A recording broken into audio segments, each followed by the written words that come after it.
Hello, everyone. Welcome to Cats and Coffee on the Chestnut channel on YouTube. I have a special guest with me this week, Jimmy Rodden. He's the president of the St. Andrews Society of Maine. And I've told everybody that there's a big announcement coming up, and that's what we're going to be talking about right now. Welcome, Jimmy. How are you? I'm good, my friend. I'm good. Yeah, there is indeed a new announcement, although it's gone to press, as it were. It's been released on the St Andrews Society of Maine official site. I believe it's practically blowing up Instagram, so a lot of people are getting really into this, and it's good for the local area in Charleston as well, up in New Hampshire. Now, what's going on there? It's going to be a Scottish alliance, a proper alliance, as in the old alliances of Scotland. It's a partnership. It's where No Fame Games, the St Andrews Society of Maine, made up with the athletic people and people who've been involved in athletics, stone lifting, and etc. for over 30 years. All right, they're all coming together. The festival at Fort 4. Now,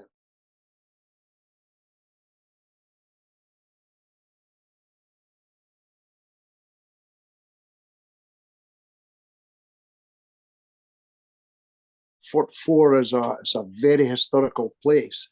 And I first came across the idea just over a year ago when I was visiting the fort with Shari. And it was just to find out about the lay of the land and where we were going to put our society tent. So we're showing around the fort, and I went up to the top of the watchtower, the small watchtower it's got there, just to survey the land. And as I looked across the land, it's a big swage of land they have up there. It goes down to the river. I just thought to myself, I need to get my kin here. I need to get people I know up here. What can I do to get people to find out about this place? How could I do it? How do I go about it? So it took just over a year. I then involved the No Fame Games. And to cut a long story short, I had a meeting with the board, the St Andrews Society, and they were all for it. Then had a meeting with No Fame Games, and then we had a meeting at the fort. And of course, the fort really, to an extent, had no sort of perception of a true Highland Games, and what it means and what it entails. Mm-hmm. But they picked up what we were doing. They know about our games, and of course, other games that are near them. And they were very, very excited and enthusiastic.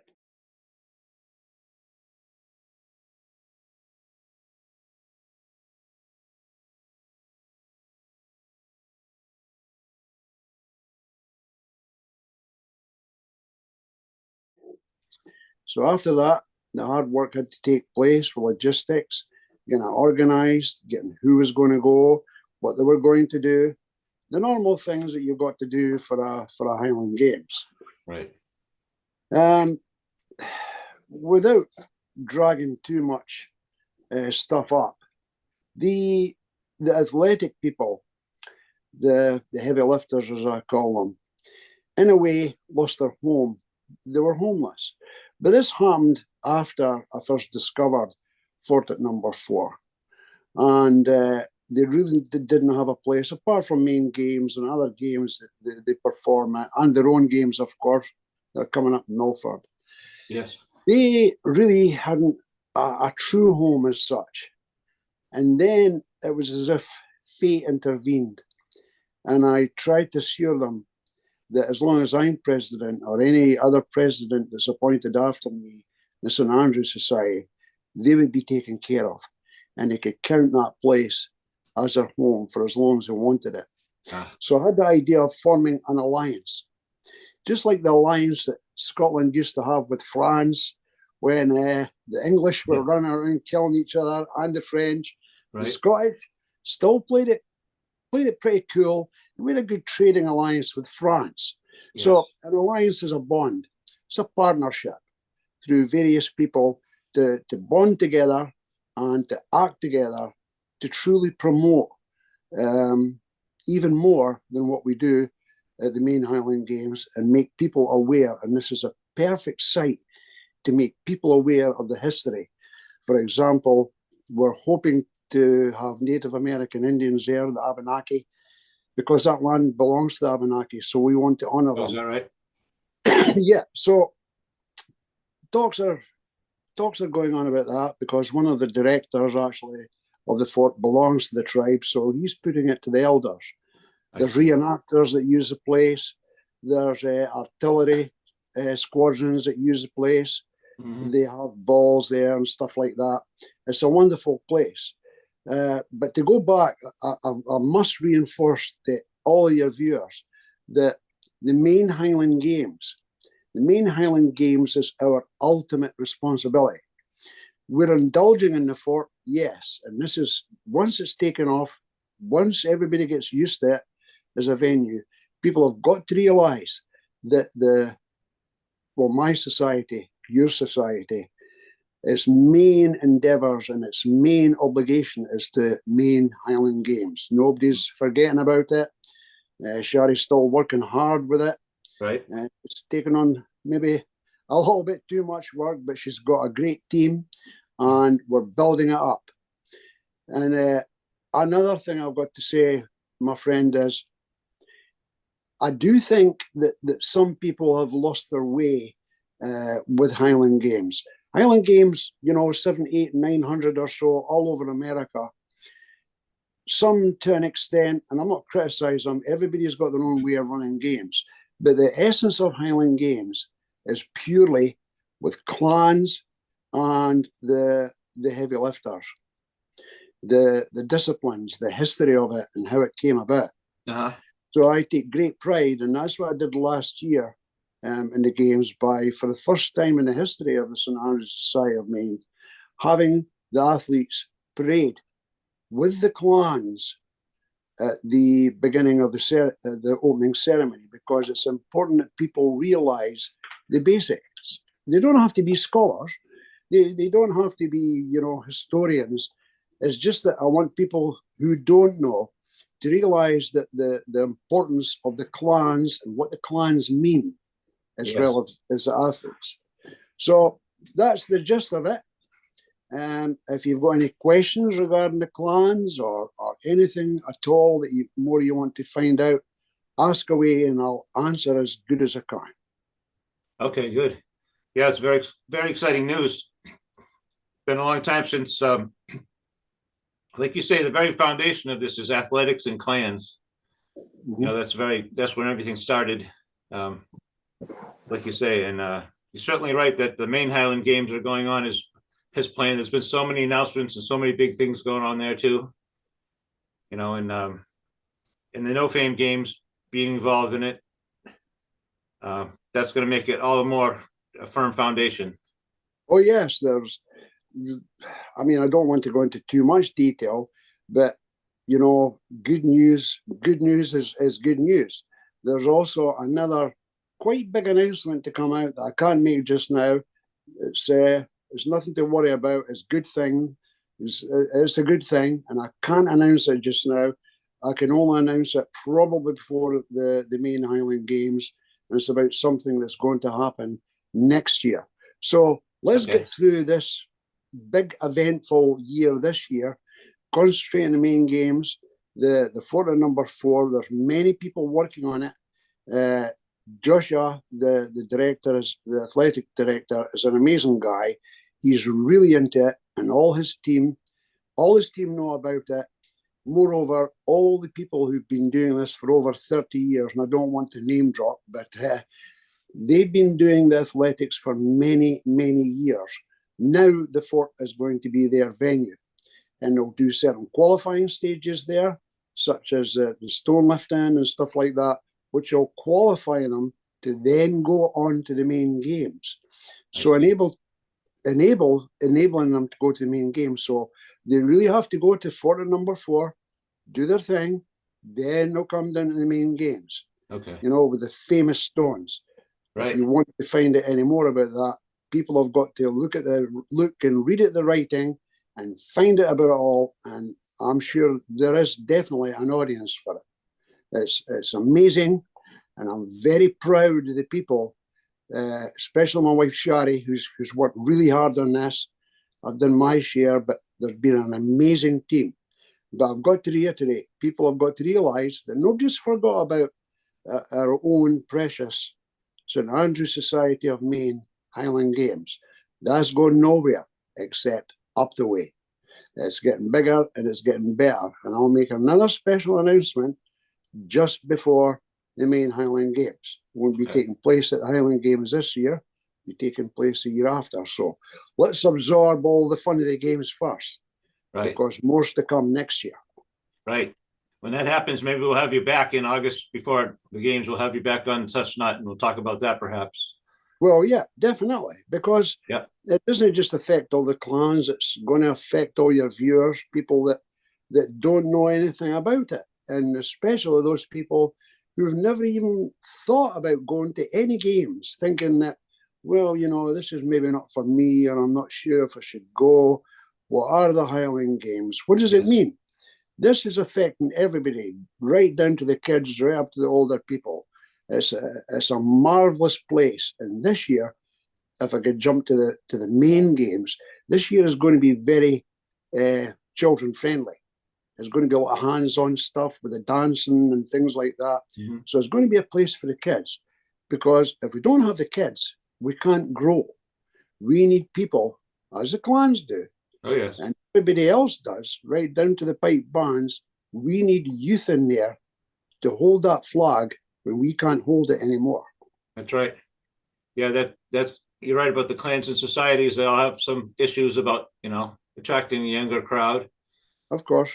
It's always whenever we have meetings or this or that, that's always a big topic, as it should be. Well, I think this new venue is going to take a wee while. You know, your first year doing anything is probably the first year. You're going to learn as you go along.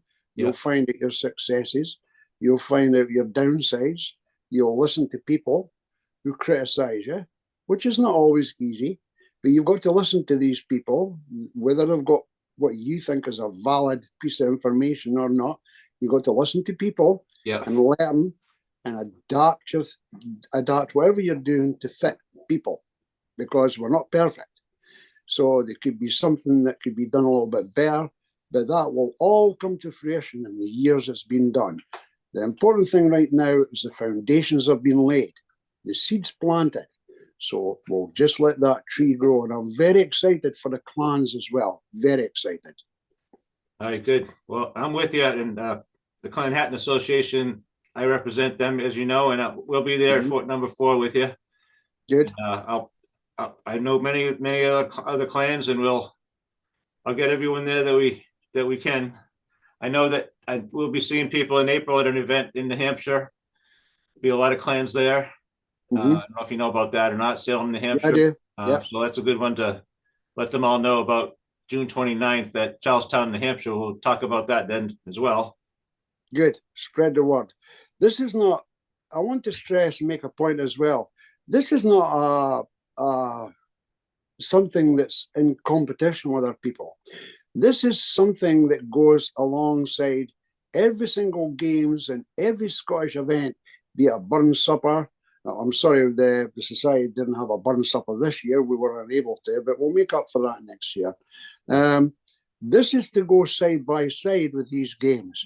Any Scottish event that's held in New England, anybody who wants to be part of it can help out, do what they want, and by all means, come along to it. This is not a competitive thing. This is yet another place, and there's always place for more people to learn about their heritage. This is simply another place that's going to be a permanent place. And I think it's pretty unique with its history, having that stockade and fort there, and with all the people that go. It's a wonderful place to take the kids. It's a wonderful place to take mum and dad, girlfriend, boyfriend, whatever. Get them along there. And as well as enjoying yourself, you're going to be learning a few things as well.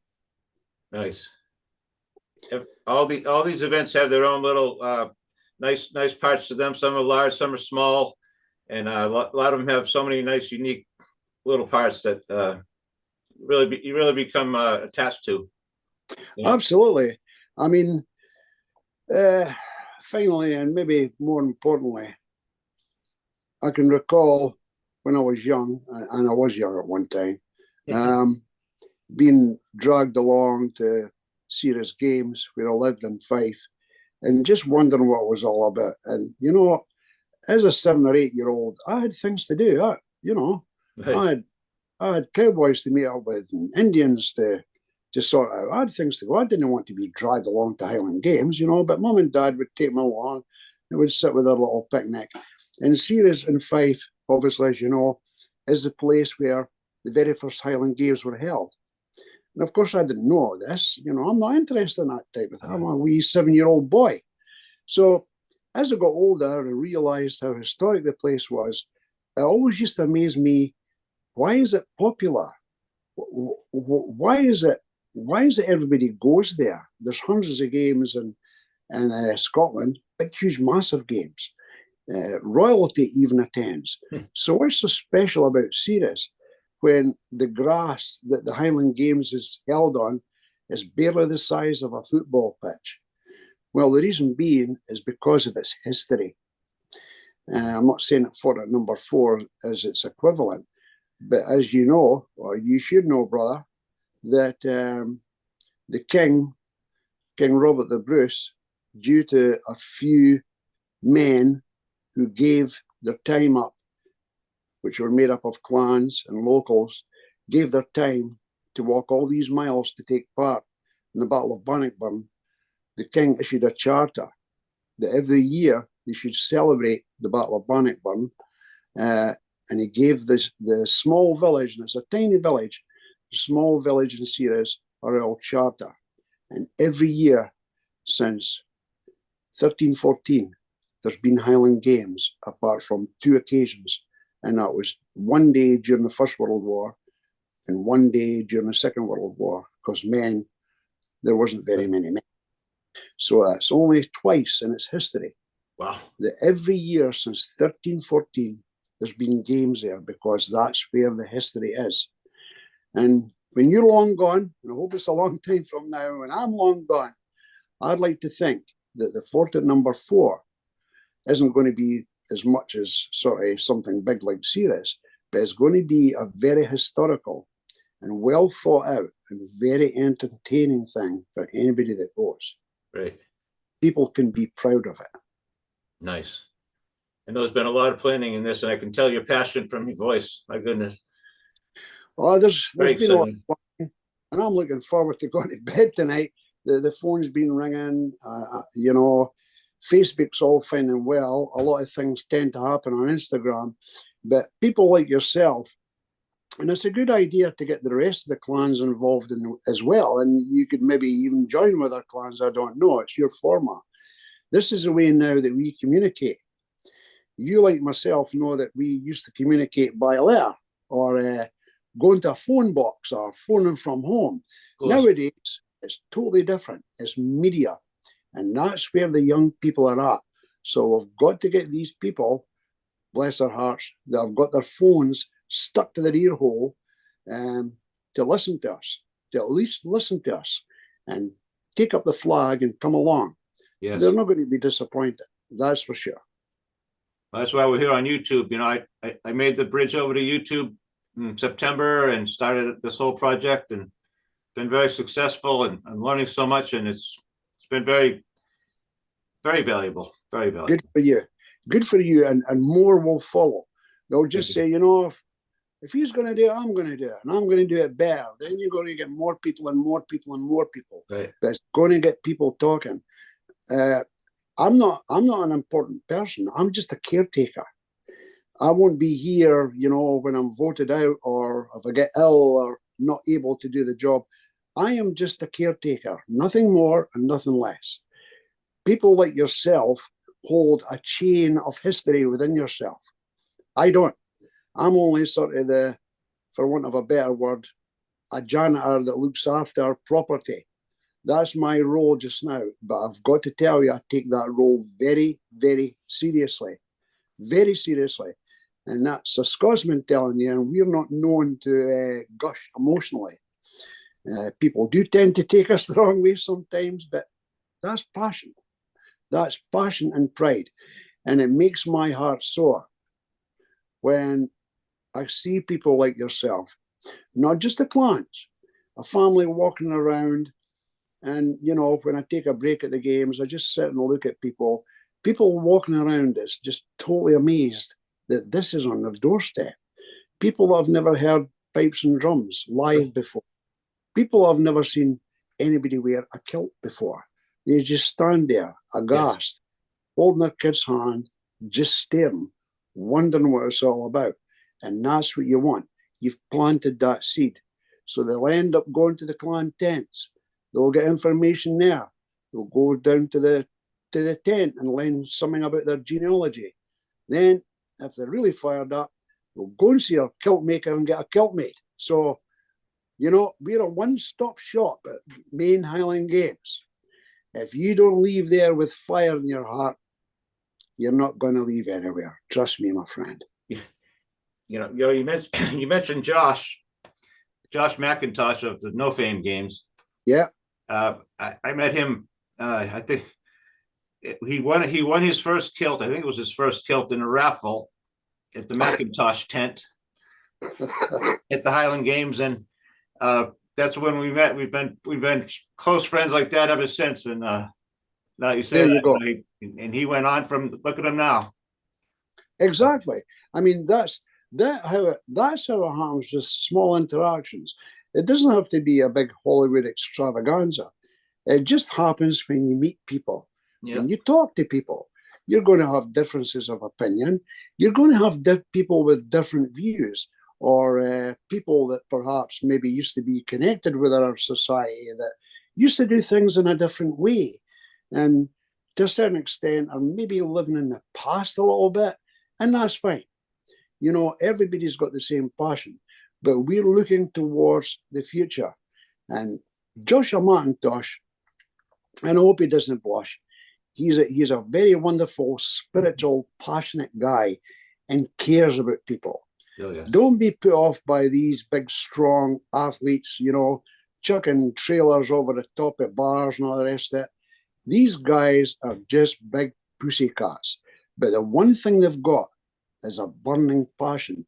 And it really makes me so proud, so humble to see people in another country honor my motherland just because they've got that small seed, that spiritual connection.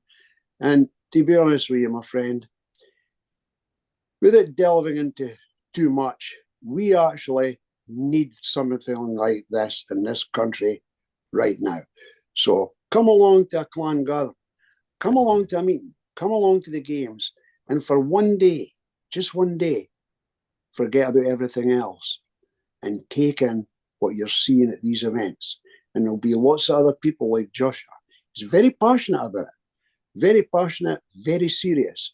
And the St Andrews Society have also got a dialogue going with the Scottish Parliament. I was speaking to the Scottish Parliament just now, and we've got a dialogue going on with them.